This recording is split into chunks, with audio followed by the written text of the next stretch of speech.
परिचय। शर्मिला, एक पादप को कुछ शब्दों में परिभाषित करो। यह प्लांटी जगत का प्रत्येक सदस्य बहुकोशिकीय अवयवों का बना होता है और प्रकाश संश्लेषण की प्रक्रिया द्वारा अपना भोजन स्वयं बनाता है। शर्मिला, अब मुझे बताओ कि पादप अन्य जीवों से किस तरह भिन्न है? हाँ, पादप बहुकोशिकीय, स्थलीय, अचल प्रकाश संश्लेषी और स्वपोषी होते हैं। कुछ पादप जलीय होते हैं, ज्यादातर समुद्री, जैसे लाल, भूरे और हरे शैवाल। हाँ, इनमें से कुछ स्थलीय या भूमि पर उगने वाले पादप हैं। भूमि पर उगने वाले पादपों को आगे निम्न प्रभागों में बांटा गया है: थैलोफाइटा, ब्रायोफाइटा और ट्रैकियोफाइटा। तो आओ इस अध्याय में हम वनस्पति जगत की विस्तार से चर्चा करें।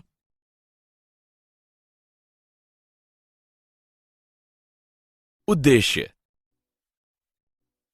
इस पाठ के अंत में आप निम्न करने में सक्षम हो जाएंगे: पादपों को परिभाषित करना, विभिन्न प्रकार के पादपों के बारे में जानना, वर्गीकरण की विभिन्न प्रणालियों को समझना, वनस्पति जगत में विभिन्न समूहों के बारे में जानना, शैवाल के मुख्य लक्षणों का अध्ययन करना, ब्रायोफाइट के मुख्य लक्षणों का अध्ययन करना, टेरिडोफाइट के मुख्य लक्षणों का अध्ययन करना।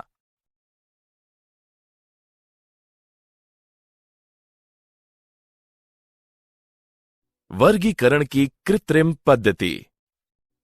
1969 में विटेकर ने जीवित जीवों को 5 जगत में विभाजित किया। उदाहरण: मोनेरा, प्रोटिस्टा, फंजाई यानी कवक, एनिमेलिया और प्लांटी। प्लांटी जगत को मुख्य रूप से वनस्पति जगत के रूप में जाना जाता है। इस जगत में वे जीव आते हैं जो बहुकोशिकीय होते हैं, जिनमें कोशिका भित्ति और क्लोरोफिल होता है, अपना भोजन स्वयं बनाते हैं और एक जगह से दूसरी जगह तक शारीरिक रूप से गति नहीं करते हैं। फंजाई तथा मोनेरा एवं प्रोटिस्टा जगत के कोशिका भित्ति वाले सदस्यों को अब प्लांटी जगत में शामिल नहीं किया गया है। प्लांटी जगत में शैवाल, ब्रायोफाइट, टेरिडोफाइट, जिम्नोस्पर्म और एंजियोस्पर्म शामिल हैं। वर्गीकरण की कृत्रिम पद्धति में केवल वास, रंग, पत्तियों की संख्या और आकार आदि संपूर्ण बाह्य आकारिक विशेषताओं का उपयोग किया गया था।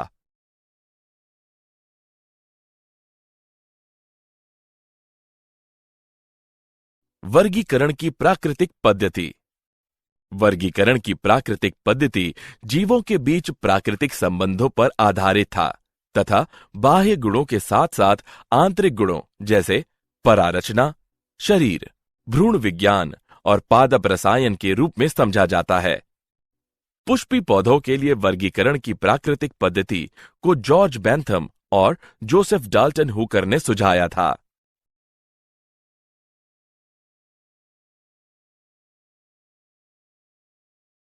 वर्गीकरण की जातिवृत्तीय पद्धति। वर्गीकरण की जातिवृत्तीय पद्धति, जो विभिन्न जीवों के बीच विकासीय संबंधों पर आधारित है, स्वीकार्य है। इस पद्धति के अनुसार जीव समान टैक्सा के सदस्य हैं, जिनके पूर्वज एक ही थे।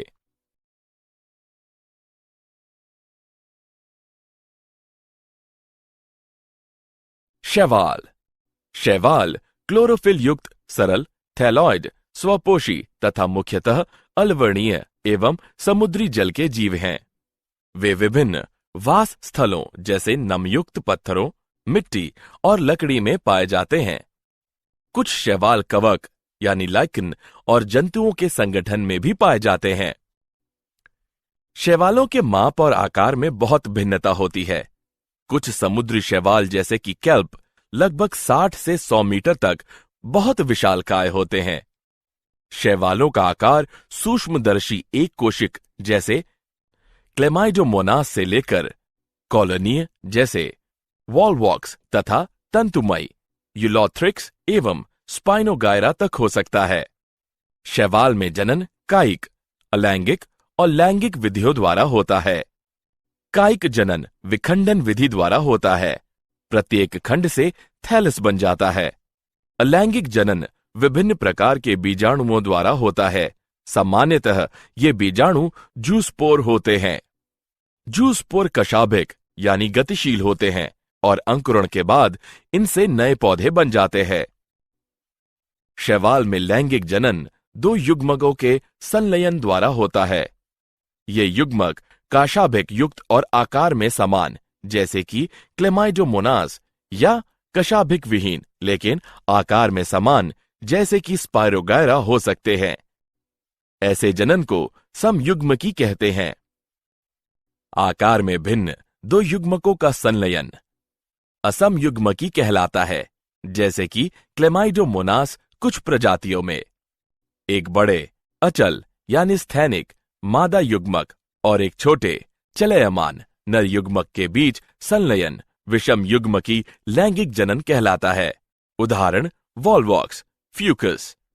शैवाल मनुष्यों के लिए कई तरह से बहुत उपयोगी हैं। पृथ्वी पर कुल कार्बन डाइऑक्साइड स्थिरीकरण का लगभग आधा भाग शैवाल प्रकाश संश्लेषण के माध्यम से करते हैं। प्रकाश संश्लेषी जीव होने के कारण शैवाल अपने आसपास के पर्यावरण में घुलित ऑक्सीजन का स्तर बढ़ा देते हैं। शैवाल ऊर्जा युक्त यौगिकों के प्राथमिक उत्पादक होने के कारण बहुत महत्वपूर्ण है, क्योंकि ये सभी जलीय जंतुओं के खाद्य चक्रों का आधार हैं। पोरफायरा, लेमिनेरिया तथा सरगासम की बहुत सी प्रजातियां, जो समुद्र की 70 प्रजातियों में से हैं, भोजन के रूप में उपयोग की जाती हैं। कुछ समुद्री भूरे तथा लाल शैवाल बहुत अधिक मात्रा में हाइड्रोकोलाइड जल धारण करने वाले पदार्थ उत्पन्न करते हैं, जैसे एल्गिन भूरे शैवाल और केरागिन लाल शैवाल का व्यावसायिक उपयोग होता है। जिलेडियम तथा ग्रेसिलेरिया से एगार प्राप्त होता है, जिसका उपयोग सूक्ष्म जीवों के संवर्धन में तथा आइसक्रीम और जेली बनाने में किया जाता है। क्लोरेला और स्प्रूलाइना एक कोशिक शैवाल है। इनमें प्रोटीन प्रचुर मात्रा में होती है और यहां तक कि इसका उपयोग अंतरिक्ष यात्री भी भोजन के रूप में करते हैं।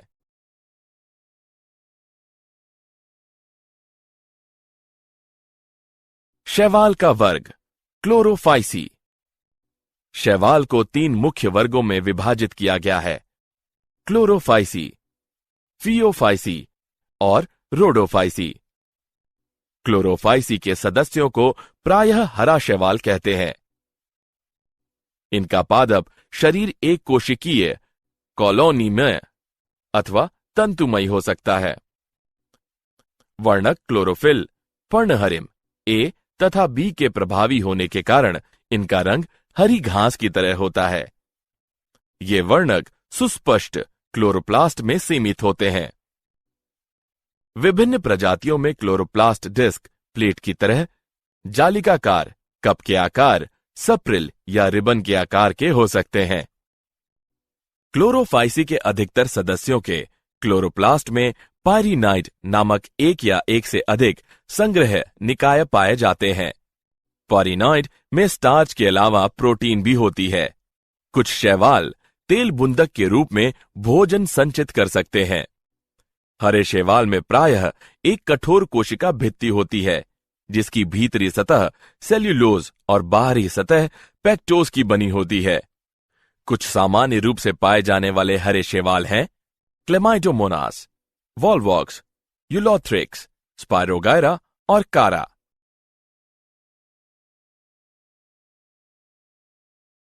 शैवाल का वर्ग फियोफाइसी। फियोफाइसी या भूरे शैवाल के सदस्य मुख्यतः समुद्री आवास में पाए जाते हैं। उनके आकार और रूप में बहुत भिन्नताएं होती हैं। ये सरल शाखित तंतुमयी रूप जैसे एक्टोकाप्रस से लेकर सघन शखित रूप जैसे केल्प तक हो सकते हैं, जिसकी ऊंचाई 100 मीटर तक हो सकती है। इनमें क्लोरोफिल ए, सी, कैरोटीनाइड और जैंथोफिल होता है। इनका रंग जैतूनी हरे से लेकर भूरे के विभिन्न शेड तक हो सकता है। ये शेड इनमें उपस्थित जैंथोफिल वर्णक फ्यूकोजेंथिन की मात्रा पर निर्भर करते हैं। भोजन जटिल कार्बोहाइड्रेट के रूप में संचित होता है, जो लेमिनेरिन या मैनिटोल के रूप में हो सकता है। कायिक कोशिकाओं में सेल्यूलोज से बनी कोशिका भित्ति होती है, जिसके बाहर की ओर सामान्यतः एल्जिन का जिलेटिन अस्तर होता है। पादपकाय प्रायः संलग्न द्वारा अधस्तर सबस्ट्राटम से जुड़ा रहता है। इसमें एक वृत्त तथा पत्ती की तरह का प्रकाश संश्लेषी अंग फ्रॉन्ड होता है। इसके सामान्य सदस्य हैं एक्टोकाप्रस, डिक्टियोटा, लेमिनेरिया, सरगासम तथा फ्यूगस हैं।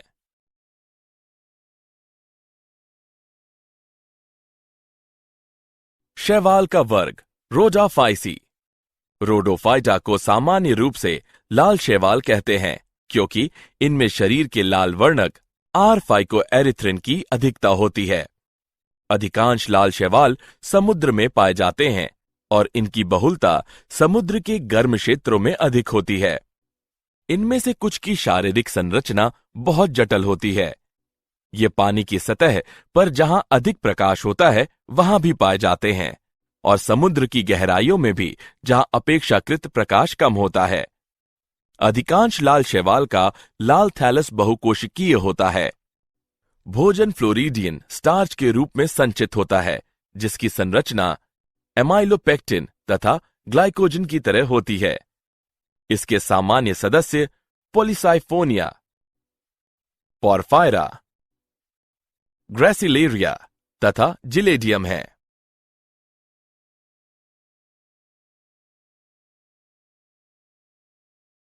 ब्रायोफाइट। ब्रायोफाइट वनस्पति जगत के जल स्थल चर्बी कहलाते हैं, क्योंकि ये पौधे भूमि पर भी जीवित रह सकते हैं, लेकिन लैंगिक जनन के लिए जल पर निर्भर करते हैं। ब्रायोफाइट में विभिन्न मांस और लिवरवर्ट आते हैं, जो प्रायः पहाड़ियों के नम छायादार क्षेत्रों में पाए जाते हैं। ब्रायोफाइट प्रायः नम, सीलन यानी आर्द्र तथा छायादार स्थानों में पाए जाते हैं। ब्रायोफाइट नग्न चट्टानों, मृदा पर पादप अनुक्रमण में महत्वपूर्ण भूमिका निभाते हैं। ब्रायोफाइट का पादपकाय थैलस की तरह और शयान अथवा सीधा होता है तथा एक कोशिक अथवा बहुकोशिक मूलाभ द्वारा सबस्ट्राटम से जुड़ा रहता है। ब्रायोफाइट में वास्तविक मूल, तना अथवा पत्तियां नहीं होती हैं। इनमें मूलसम, पत्तिसम तथा तनासम संरचनाएं होती हैं। ब्रायोफाइट की मुख्य पादपकाएं अगुणित होती हैं। ये युग्मक उत्पन्न करते हैं, इसलिए युग्मोदिभत कहलाते हैं। ब्रायोफाइट में लैंगिक अंग बहुकोशिकीय होते हैं। नर लैंगिक अंग पुंधानी कहलाते हैं। ये द्विकशाभिक पुमंग उत्पन्न करते हैं। मादा लैंगिक अंग को स्त्रीधीनी कहते हैं। यह फ्लास्क के आकार का होता है, जिसमें एक अंड होता है। पुमंग को पानी में छोड़ दिया जाता है, जहां ये स्त्रीधानी के संपर्क में आते हैं। एक पुमंग अंडे से संगलित होकर युग्मनज बनाता है। युग्मनज में तुरंत न्यूनीकरण विभाजन नहीं होता है। स्पोरोफाइट मुक्तजीवी नहीं है, बल्कि यह प्रकाश संश्लेषी युग्मोदिभत से जुड़ा रहता है और इससे अपना पोषण प्राप्त करता रहता है। स्पोरोफाइट की कुछ कोशिकाएं अगुणित बीजाणु उत्पन्न करने के लिए न्यूनीकरण विभाजन यानी अर्धसूत्रण करती हैं। यह बीजाणु अंकुरित होकर युग्मगादिभत में विकसित हो जाते हैं। स्फेग्नम एक मांस की कुछ प्रजातियां पीठ प्रदान करती हैं, जिसका उपयोग लंबे समय से ईंधन के रूप में और पानी को रोकने की इसकी क्षमता के कारण सजीव पदार्थों के पोतांतरण के लिए पैकिंग सामग्री के रूप में किया जा रहा है।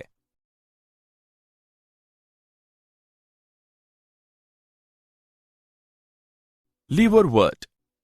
ब्रायोफाइट लीवरवर्ट और मांस में विभाजित हैं।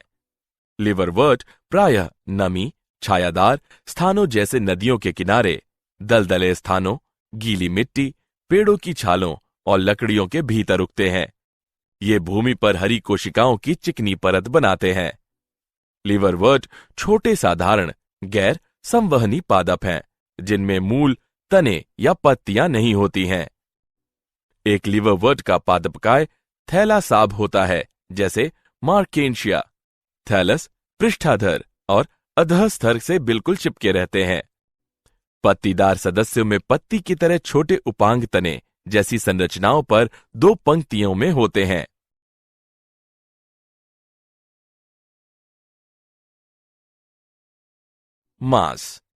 मांस छोटे साधारण गैर संवहनी पादप हैं, जिनमें तना और पत्तियां दोनों होते हैं, लेकिन जड़ें नहीं होती हैं। मांस गैर संवहनी माने जाते हैं और लिवरवर्ट के साथ वर्गीकृत हैं, क्योंकि इनके संवहन ऊतक बहुत साधारण होते हैं। दोनों का जीवन चक्र एक समान होता है। लाइकेन समेत मांस सर्वप्रथम ऐसे जीव हैं जो चट्टानों पर उगते हैं और इसलिए इनका पारिस्थितिक दृष्टि से बहुत महत्व है। इन्होंने उच्च पादपों की वृद्धि हेतु उचित अधस्तर बनाने के लिए चट्टानों को अपघटित किया। चूंकि मांस मिट्टी पर एक सघन परत बना देते हैं, इसलिए वर्षा की बौछारें मृदा को अधिक हानि नहीं पहुंचा पाती और इस प्रकार ये मृदा अपक्षरण को रोकते हैं। मांस के सामान्य उदाहरण फ्यूनेरिया, पॉलीट्राइकम और स्पैग्नम हैं। मांस जंतुओं के लिए भोजन के रूप में भी उपयोग किया जाता है, जैसे स्नेल यानी घोंघे और वर्म यानी कीड़े मांस खाते हैं। ये मिट्टी को बहने से रोकने में भी सहायता करते हैं। कुछ मांस चट्टानों पर उगते हैं और उसे मिट्टी में अपघटित कर देते हैं। मिट्टी में पानी की मात्रा में वृद्धि करने के लिए पीट मांस को मिट्टी में मिलाया जाता है।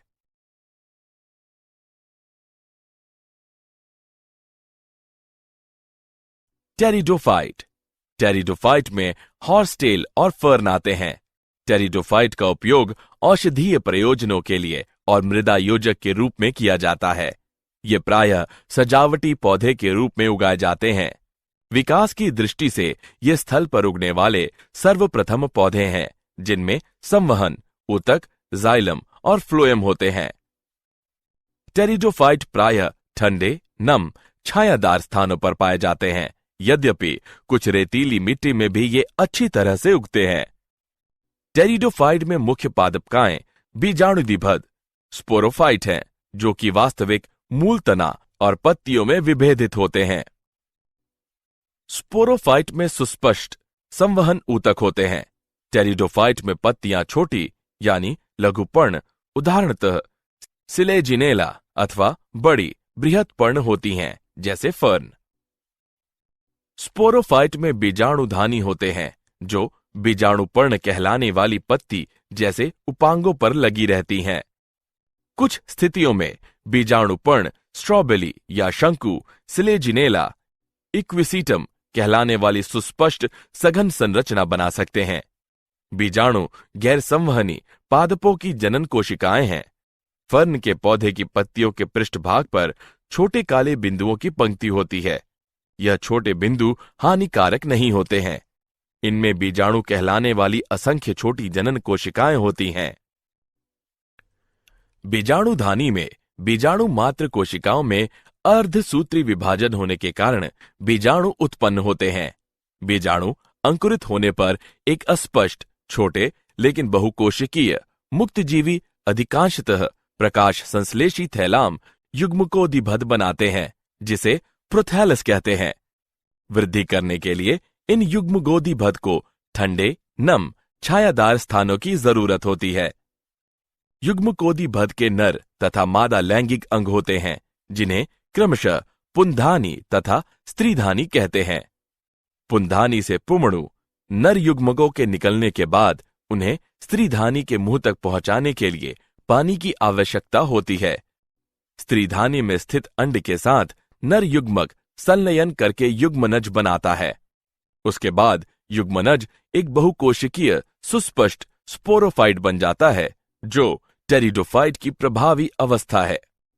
अधिकांश टेरिडोफाइट में जहां बीजाणु एक ही प्रकार के होते हैं, उन पौधों को समबीजाणु कहते हैं। सिलेजिनेला और साल्विनिया जैसे वंश जिसमें 2 प्रकार के बृहद तथा लघु बीजाणु उत्पन्न होते हैं, जो विषम बीजाणु कहलाते हैं। टेरिडोफाइट को आगे 4 वर्गों में वर्गीकृत किया गया है। Psilopsida, Psilotum, Lycopsida, Selaginella Lycopodium, Sphenopsida, Equisetum, Pteropsida, Dryopteris, Pteris, एडिएंटम।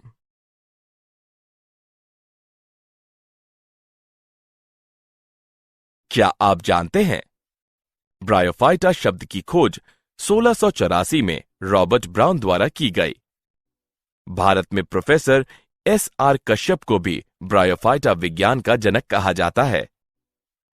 Polytrichum को आमतौर पर हेयर कैप मास कहा जाता है। लिपटा हुआ मास टॉर्टुला है। स्पैग्नम को बिग मास भी कहा जाता है। फ्यूनेरिया को आमतौर पर कार्ड मास कहा जाता है। टेरिडोफाइट को वनस्पतिक सप्र भी कहा जाता है। शब्द टेरिडोफाइटा की खोज अर्नेस्ट हैकेल द्वारा की गई।